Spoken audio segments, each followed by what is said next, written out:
So tunazungumza habari ya jina la Yesu. Kwenye hii sura kuna muujiza ambao unatokea, muujiza ambao kila mtu anaufahamu. Petro na Yohana wanaenda kusali saa 9 alasiri, wanaenda kusali.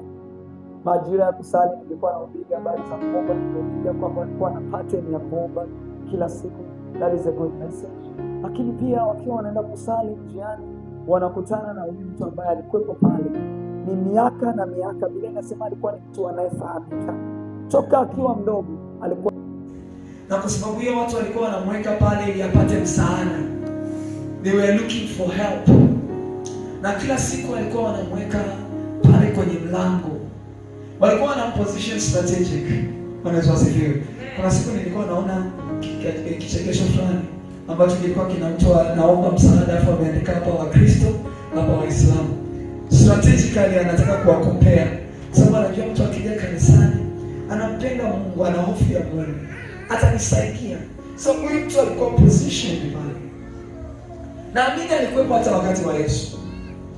Lakini siku hii Petro na Yohana walipofika, Biblia inasema Petro akamkazia macho, akamwambia hatuna fedha wala hatuna dhahabu. Tutaongea hiyo pati baadaye, maana siku ya leo kanisa la leo tunasema tuna fedha na tuna dhahabu, tunaweza tukakusaidia. Lakini Petro akamwambia hatuna fedha, hatuna dhahabu. Swali la kwamba kweli alikuwa nayo au hakuwa nayo, hilo tutaongea baadaye. Lakini anasema we don't have silver or gold, lakini kuna kitu tunacho. Bwana Yesu asifiwe. Kitu gani ambacho tunacho? Anasema kwa jina la Yesu. Ukisoma in a way, kitu ambacho Petro na Yohana walikuwa nacho, walikuwa na jina la Yesu. Walikuwa na Yesu. Kwa hiyo anasema fedha na dhahabu hatukupatii, hatuna, lakini tulicho nacho, we have it. Tuna kitu tumekibeba. Tumebeba Yesu na tumebeba jina la Yesu. Huu ni wakati mzuri wa kumgekea jirani yako, mwambie nimebeba Yesu. Nimebeba jina la Yesu. So anasema I have something special. Kuna mwimbaji yule amenibariki, anasema something more than gold, something more than silver. Jesus is something more than gold. Jesus is something more than silver. Mtu anasema I have something and I'm going to give you. Nina kitu ninaenda kukupa. Bwana Yesu asifiwe. Akampatia, sema kwa jina la Yesu inuka. Sasa muujiza unatokea. It's amazing, it's amazing, it's amazing. Na kwa sababu walikuwa wanamjua, unajua kuna muujiza wa kusimuliwa habari za Bartimayo kipofu, lakini kipofu unayemjua inagusa tofauti, it's different kwa sababu huyu unamfahamu kipofu. So wale watu wakawa excited. Wow. Huyu ase, inawezekana wengine walikuwa wametangulia kuingia kwenye ibada. Yule tulimwona pale na ndugu zake ambao walimleta. A miracle has happened. Unajua kuna vitu ambavyo mafundisho hawezi kufanya ni mpaka tu mtu akutane na Mungu. Yesu asifiwe. Na ndio maana tunakuwa na makongamano ya maombi. Kuna hofu, kuna mashaka, kuna viwango vya imani mpaka tu experience Mungu peke yake. So watu wakawa excited, muujiza umetokea. What a blessing. Yes, it's a miracle. Tunaweza tukapiga mkutano hapa kwa jina la Yesu Kristo, viwete wanatembea. Kwa jina la Yesu Kristo inuka uende. Lakini kuna kitu interesting kinatokea. Wale watu wakamfuata Petro, wakamuuliza yule, nani amekufanya utembee? Wakamwambia Petro na Yohana. Wale watu wakamgeukia Petro na Yohana. Petro wakamwangalia Petro. Wakamwambia, hebu tuambie mwanangu, ni nini hicho? Nani asiyetaka kufanya viwete watembee? Nani asiyetaka? Ni nini ambacho umekifanya? Bila shaka wakawa wanamwambia Petro, bila shaka unafunga sana. Bila shaka unaomba sana. Bila shaka Petro wewe unatoa zaka kwa uaminifu. It's no wonder the money kitu kinatokea. Kitu kinachonishangaza na kinachonipa kutafakari katika maandiko haya ni majibu ya Petro na Yohana. Kwa sababu watu wanataka kujua nini kimetokea, imekuaje? Bwana Yesu asifiwe. What has happened? Ni nini ambacho kimesababisha huyu ambaye mtu tumemwona ni kiwete leo anatembea? What is it? Basi itakuwa ni Petro na Yohana. Unajua kuna sehemu kwenye Biblia Paulo na Sila walifanya muujiza, watu wakawakamata, wakataka kuwaabudu, wakasema you must be gods, lazima nyinyi ni miungu. Maelezo ya Petro yanatufunulia kitu cha kipekee sana. Petro anasema, nisikilize kwa makini. Petro anasema, ngoja nirejee kusoma. Anasema msitutazame, mbona mnastaajabu na mnatukazia macho sisi, kana kwamba tumemfanya huyu mtu aende au atembee kwa nguvu zetu wenyewe na kwa utaua wetu wenyewe. Hapa Petro anafanya disclaimer, yaani anasema sio utaua wangu. Tunaposema utaua, automatically hapa anamaanisha kufunga kwake. Kufunga ni kuzuri, lakini Petro anasema sio kufunga kwangu. Utaua wenyewe ndio uchaji mbele za Bwana, lakini Petro anasimama na kusema sio uchaji wangu, sio zaka yangu, sio uaminifu wangu. Kwa sababu watu walikuwa wanategemea you must be special. Na unajua tatizo na siku za leo watumishi tungekuwa kama hivi. Tunapenda kuwa direct watu kwetu, ni sisi. Ukwepo sana naomba na kufunga. Nisikusimulie tu masaa yangu ya kuomba na kufunga. Lakini Petro anakuwa mwepesi kusema sio utaua wangu. Ndio. Sio utakatifu wangu. Sio something special kuhusiana na mimi. Sio kitu cha kipekee kuhusiana na mimi. Lakini anasema ni Yesu. Oh, yes. Na imani katika jina la Yesu. It is Jesus. Ni Yesu ambaye amemsulubisha, na imani katika jina la Yesu. Maana yake wanamuuliza, okay, ni Yesu, tunajua Yesu. Siku leo ukihubiri kanisani, kila mtu anajua Yesu anaponya, kila mtu anajua Yesu anafungua, kila mtu anajua Yesu anabariki, kila mtu anajua Jesus. Sasa nini cha kufanya na huyo Yesu? Anatuelekeza, anasema imani katika jina la Yesu ndio iliyomfanya huyu mtu akatembea. Ngoja nikusomee kwenye maandiko ili usome mchungaji amecreate mahubiri yake. Anasema hivi: na kwa imani katika jina lake, faith in the name of Jesus. Jina lake limemtia nguvu, yaani jina la Yesu limemtia nguvu. Lakini kilichomfanya huyu mtu atiwe nguvu na jina la Yesu ni kwa sababu tulithubutu kuamini katika jina la Yesu. We dare to believe. Tulithubutu kuwa na ujasiri wa kuamini katika jina la Yesu. Na kwa sababu ya imani yetu katika jina la Yesu, ile jina la Yesu limemtia nguvu huyu mtu atembee. Faith in the name of Jesus. Imani katika jina la Yesu. Unaamini nini? What do you believe? Siku ya leo nataka uamini katika jina la Yesu. Biblia inasema jina la Bwana ni ngome imara, wenye haki nikimbilia wakawa salama. Ni imani katika jina la Yesu. Naamini katika jina la Yesu. I believe in the name of Jesus. Nisikilize. Ukiwa mchungaji au katika nafasi yako kama mchungaji, nakutana na watu tofauti.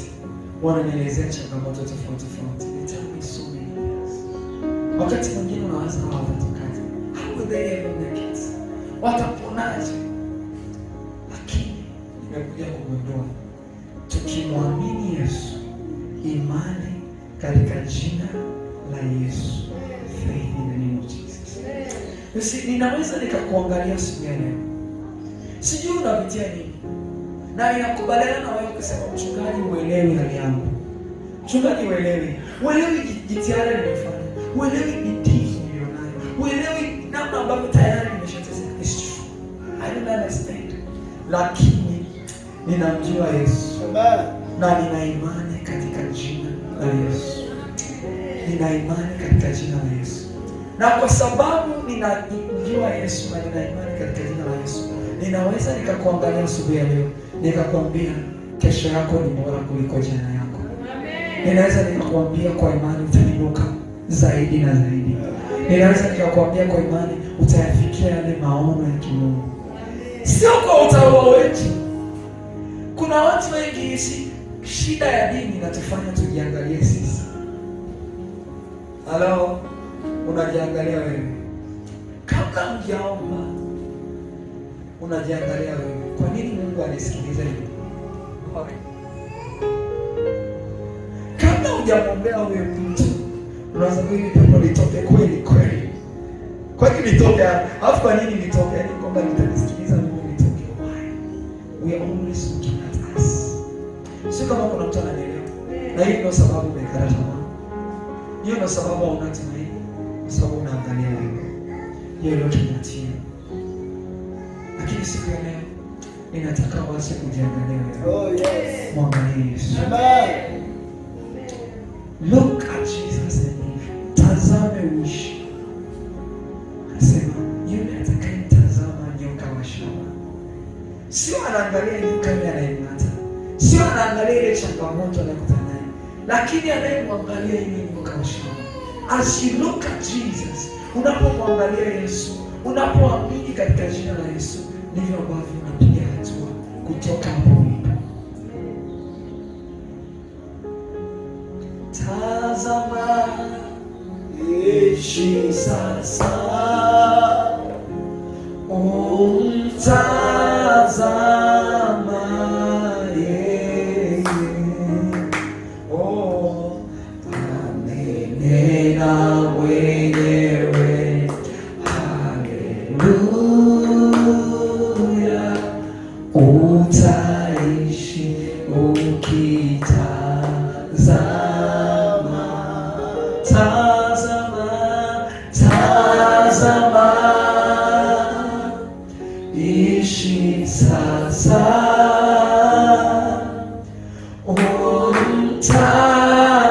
umtazama Yesu. Oh, amenena mwenyewe,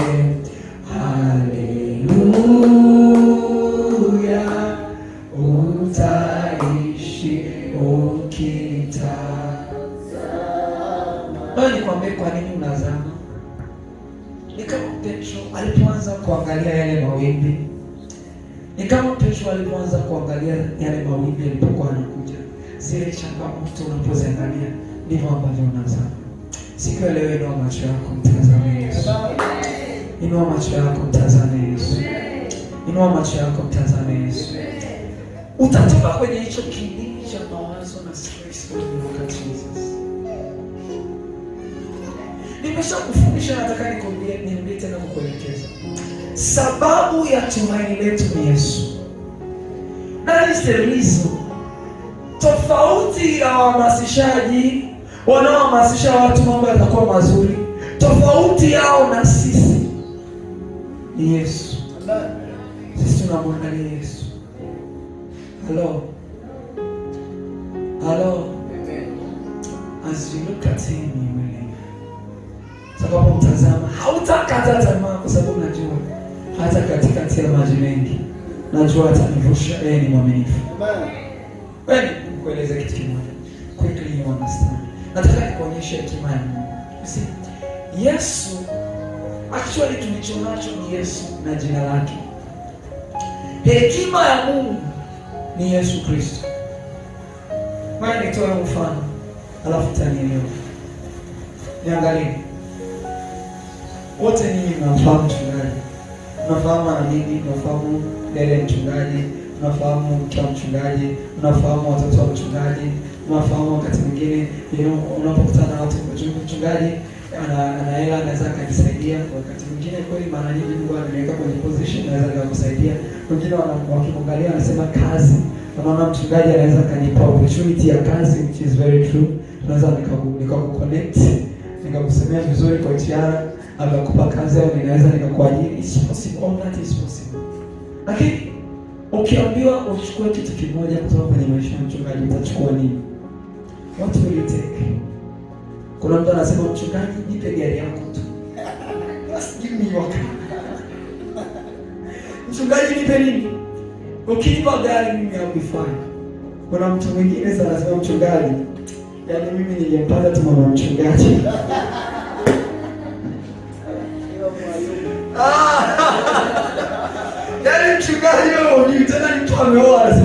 unajaribu vitu changamoto za ndoa. Ningepata tu mke kama mke wako. I'll be fine. Nitakuwa sawa. I'll be fine. I'll be fine. Yaani maraki technically nipe tu huyo. Yaani nitakuwa sawa. Wengine wanasema mchungaji, yaani mimi nikipata tu kazi. Wengine wanasema mchungaji, nipe tu wazazi wako, yaani mimi ningezaliwa kwenye familia. Nipe tu wazazi, nipe tu mzee Kingo na mama. It's enough. Nipe tu hao. That's what I want. I'll be fine.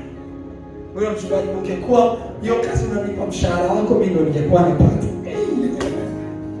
Hiyo kero unapata sijui ni milioni, mimi ningekuwa inaingia kwangu mchungaji. Then everything will be fine. You see? Unaona the way we think. Fikiria sasa, Biblia inasema fedha na dhahabu ni mali yake. Everything is this. Dunia na watu wakao. Lakini katika vitu vyote, everything, Mungu akamwangalia mwanadamu. Akaona challenge na changamoto ya mwanadamu. Tungekuwa tunauliza sisi, tunamwambia Mungu, tupe tu dhahabu. Tupe nini? Dhahabu. Unajua duniani mtu tajiri zaidi anaweza akawagawia watu wote duniani hela. Yaani anaweza akawa bilioni za shilingi kama sio ya milioni ya dola, anaweza kumgawia kila mtu na bado atakuwa duniani kote kutokana na utajiri wake unavyokadiri. But it's not the solution. Bwana Yesu asifiwe. Kwa Mungu akaangalia vitu vyote akaona mtu anachokihitaji, what you need the most. Wanadamu anachokihitaji zaidi ni Yesu Kristo. Na yeye ndiye hekima. Mungu akaona anachohitaji Joshua, anachohitaji Mpendo, anachohitaji Witness, anachohitaji Diana, anachohitaji ni Yesu Kristo only. Period. Kwa sababu matatizo na changamoto za mwanadamu run so deep, ziko ndani sana, hazitatuliwi na fedha peke yake. Wewe ni shahidi, ulisema tu nikipata mshahara kiasi fulani zaridika. Sasa hivi unatafuta kazi nyingine. I tell you, immediately. Unaona, nikiongea nasema mchungaji niombe tu niolewe. That was the need, niolewe baada ya kuolewa. Mchungaji sasa anatumejenga. It's ever continuous. Kwa hiyo hekima ya Mungu, nisikilize. Hekima ya Mungu hitaji la mwanadamu ni Yesu Kristo. Amen. Siku za karibuni nimekuwa nikiongea na watu wengi. Ninatamani kuwasaidia. Na wakati mwingine naweza nikawasaidia. Lakini Mungu amekuwa akinifundisha, ukimpa fedha haitamtosha. Anahitaji Yesu Kristo. Amen. Kwa kile ambacho you need, kama una Yesu Kristo nisikilize. Kile unachohitaji sio dini nzuri. Kile unachohitaji sio mume mwingine. Kile unachohitaji sio watoto wengine. Kile unachohitaji ni Yesu. Oh yes. That's what you need. Na Mungu akasema, na ndio maana anasema kwa ajili yetu tumepewa mtoto mwanaume, Yesu Kristo. God has given us Jesus. Because that's hicho ndicho tunachokihitaji. Ukipata Yesu Kristo, umepata baraka. Ukipata Yesu Kristo, umepata neema. Umepata neema. Ukipata Yesu Kristo, umepata amani. Ukipata Yesu Kristo, umepata furaha.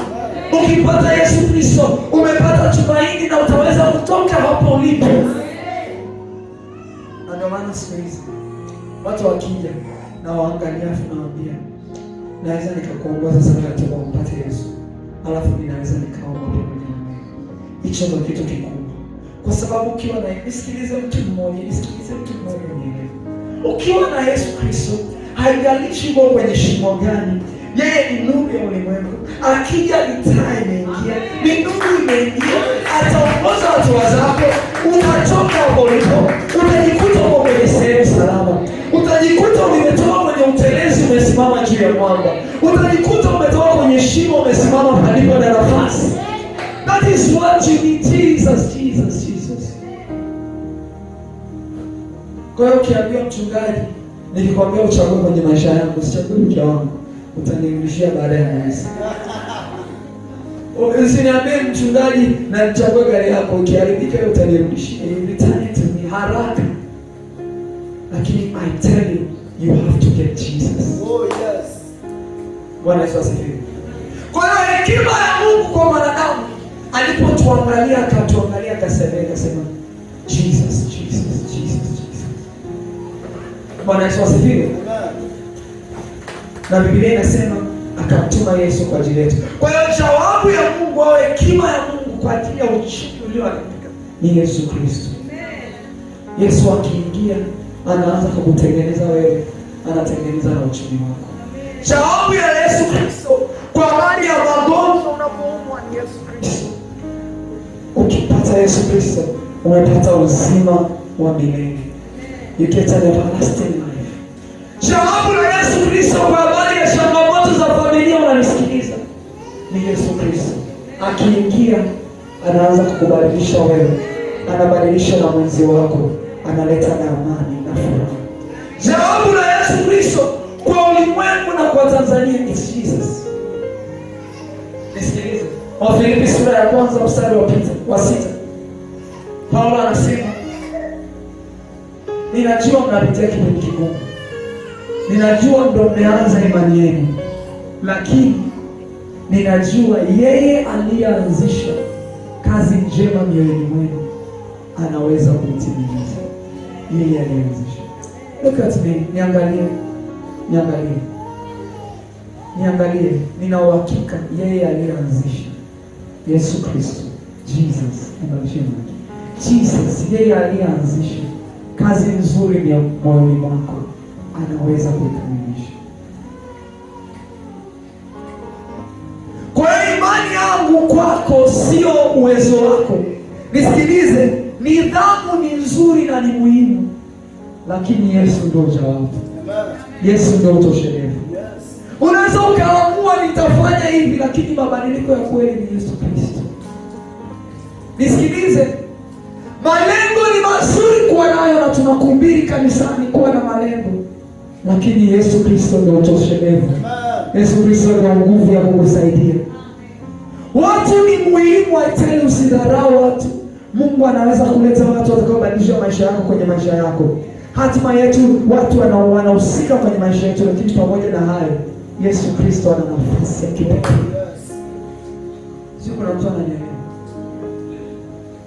Kitu kimoja ambacho ninatamani ufanye siku ya leo, usijiangalie wewe, anza kumwangalia Yesu.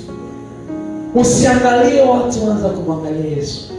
Acha Yesu awe tumaini lako kuu. Bwana Yesu asifiwe. Sasa kuna watu ambao Yesu Kristo tunamweka kwa habari ya mambo ya kanisani peke yake, lakini Yesu ni kwa kila kitu na Yesu ni kwa kila mahali. Hebu sema, Yesu ni kwa kila kitu na Yesu ni kwa kila mahali. Yesu sio tu kwa ajili ya dhambi, msamaha wa dhambi, lakini Yesu ni kwa ajili ya amani yetu. Kama unaandika Isaya 53 mstari wa 3 hadi wa 5. Yesu Kristo ni kwa ajili ya uponyaji wa magonjwa yetu. Yesu Kristo ni kwa ajili ya urejesho. Yesu Kristo ni kwa sababu ya kwa ajili ya kuinuliwa kwa uchumi wetu. He is all that. Wokovu, nisikilize, wokovu alikuwa anaandika ni Isaya 53 kuanzia mstari wa 3 hadi wa 5. Alichukuliwa kwa ajili ya makosa yetu, adhabu ya amani yetu ilikuwa juu yake. Wokovu ni mwanzo, it's the beginning. You enter into a kingdom. Lakini baada ya hapo unapaswa kutembea na Yesu kila wakati. Nisikilize, hatumwachi Yesu kanisani. Isaya sura ya 9 mstari wa 6 anasema huyu ni Mungu pamoja na sisi. He is God with us. Nisikilize, Mungu au Yesu hatumwachi kanisani tukitoka nje ya mlango wa kanisa. Then Jumapili ijayo tukija tunamkuta. Yesu Kristo tumepewa kwa ajili ya kutembea na sisi kila sehemu. Everywhere. Ukiwa nyumbani uko na Yesu. Ukiwa shuleni uko na Yesu. Ukiwa kazini uko na Yesu. Sasa listen, kwa nini nakwambia hivi? Ni muhimu kufahamu, sio kwamba Mungu atakupa Yesu, tayari tumepewa jina la Yesu. Kwa hiyo Yohana na Petro wanasema tulicho nacho ndicho tukupacho. Kitu cha kwanza Yohana na Petro walitambua wamembeba Yesu. Kama unaandika hicho na kitu cha kwanza, you have to recognize, inabidi utambue, I carry Jesus, nimembeba Yesu, I have Jesus. Hebu mtu mmoja paza sauti kusema ninaye Yesu. Ninataka ukiri kwa sauti, ninaye Yesu. Sema tena kwa kumaanisha, ninaye Yesu. Wakati mwingine unatia huruma. Jamani, unajua kati ya vitu ni saikolojia, tunapenda kutia huruma. We love to get, tunapenda kuonea huruma. Lakini real sense, unaye Yesu. Wow, Jesus. Bwana Yesu asifiwe. Nataka ukiri tena msema ninaye Yesu. Na huu ni ufahamu wa kutembea nao kila siku. Unapokuwa nyumbani, unapokuwa kazini, unapokuwa shambani, unapokuwa sehemu yoyote, nimembeba Yesu. I carry Jesus. Yuko na mimi kila wakati, ni Mungu pamoja na mimi. Bwana Yesu asifiwe. Kitu cha pili walichotambua, ndio maana nasema nilicho nacho ndicho nikupacho. Hauwezi kutoa ulicho nacho. Na sio kweli kwamba hauna Yesu. Kila aliyezaliwa na Mungu anaye Yesu ndani yake. It's a realization, ni ufahamu wa kutambua ya kwamba ninaye Yesu. Hebu ukiwa siku moja umekata tamaa, hebu siku moja ukiwa na maswali, hebu siku moja ukiwa unajiuliza nafanyaje, kumbuka, simama, kumbuka, lakini ninaye Yesu. Bwana wa Jesus. Hebu sema, lakini ninaye Yesu. Sio kama imeshawahi kukukuta, kuna wakati unaanza kuwa na wazo moja, linakuwa wazo baya, linaenda kuwa baya zaidi, linaenda kuwa baya zaidi. Unaanza ni kichwa kinauma, baada ya hapo unawaza itakuwa ni malaria, unatoka hapo unawaza sijui ni ukimwi, baada ya hapo unawaza sijui ndo nitakufa, sijui ndo nimelogwa, sijui ndo fulani, you go down one spiral. Alafu unaishia kusema sijui yani kama nitatoboa. Nataka nikwambie, hayo mawazo yakianza kuja, kumbuka, lakini ninaye Yesu. Mara nyingi eneo kubwa la mashambulizi ni kwenye mawazo yetu. Sehemu ambayo shetani anatushambulia zaidi ni kwenye fikra zetu, kutufanya hatuna thamani, kutufanya tuone kesho itakuwa mbaya zaidi, afya yako itakuwa mbaya zaidi, kukufanya uone ndoa yako itakuwa mbaya zaidi, kufanya uone watoto wako wataishia pabaya zaidi. Na ukifika hiyo sehemu, kumbuka unaye Yesu. And stop that spiral, the downward spiral thinking. Bwana Yesu asifiwe. Kitu cha pili, sio tu tumepewa Yesu, tumepewa jina la Yesu. We have been given the name of Jesus. Sio tu Petro na Yohana ambao walikuwa wana jina la Yesu, lakini na wanafunzi wengine wote walikuwa na jina la Yesu. Tofauti ni kwamba wale walitambua ya kwamba I have the name of Jesus. Yeremia ametufundisha unaweza kutumia jina la Yesu katika maombi. When you pray, tumia jina la Yesu. Unapokuwa katika hali ya ugonjwa, ngoja nikupe mfano. Unapohitaji wokovu, tumia jina la Yesu. Biblia inasema kila alitajaye jina la Bwana ataokolewa. Every time. Kila wakati unapolitaja jina la Yesu, kila wakati unapolitaja jina la Yesu, wokovu wako unakuja. Kila wakati unapomuita Yesu, anakuja, he comes. Yeye ni mwaminifu, kila unapomuita anasikia. Nisikilize, yako mambo mengi sana ambayo yanawezekana yanakuzuia.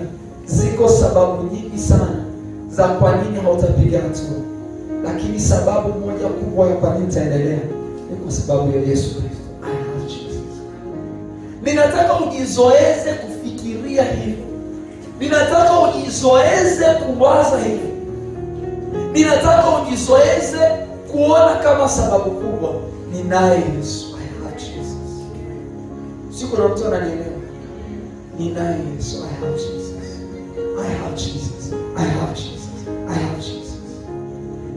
Yesu Kristo anasema kwenye Marko 16:17, wale wanaoniamini kwa jina langu wataweka mikono juu ya wagonjwa, watapata uzima. Kwa jina langu watatoa mapepo. Kwa jina langu watanena kwa lugha mpya. Kwa jina langu hata wakila vitu vya kufisha havitawadhuru. Yohana sura ya 16 mstari wa 24 anasema, lolote muombalo kwa jina langu mtapewa. Use the name of Jesus. Na mwisho kwa siku ya leo, jina la Yesu lina nguvu ya kipekee. Nataka nisome Wafilipi sura ya 2 mstari wa 9 hadi wa 10. Wafilipi sura ya 2 mstari wa 9 hadi wa 10.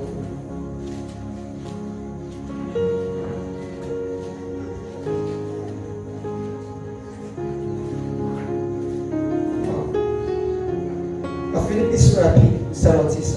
Biblia inasema, kwa hiyo tena Mungu alimwadhimisha mno, akamkirimia jina lake lipitalo kila jina, ili kwa jina la Yesu kila goti lipigwe, la vitu vya mbinguni na vya duniani na vya chini ya nchi, na kila ulimi ukiri ya kuwa Yesu Kristo ni Bwana, kwa utukufu wa Mungu. Sasa muda wangu umeenda, sina muda mwingi wa kuhubiri, lakini nataka usikilize hichi na ujue hichi. Unalo jina la Yesu Kristo, jina lenye nguvu, jina lenye mamlaka. Na katika hali yoyote tumia jina la Yesu Kristo.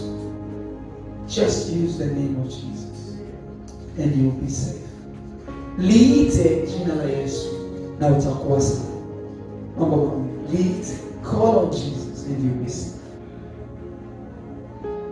Ukiwa katika hali yoyote, na kufundisha, kuna siku utakuwa mahali uko nyumbani wako na mchungaji, ita jina la Yesu. Ita jina la Yesu. Inawezekana uko hapa katikati ya hali fulani, ita jina la Yesu. Utakapolita jina la Yesu, msaada utakufikia na ushindi wako ni hakika, katika jina la Yesu Kristo. Simama kwa miguu yako.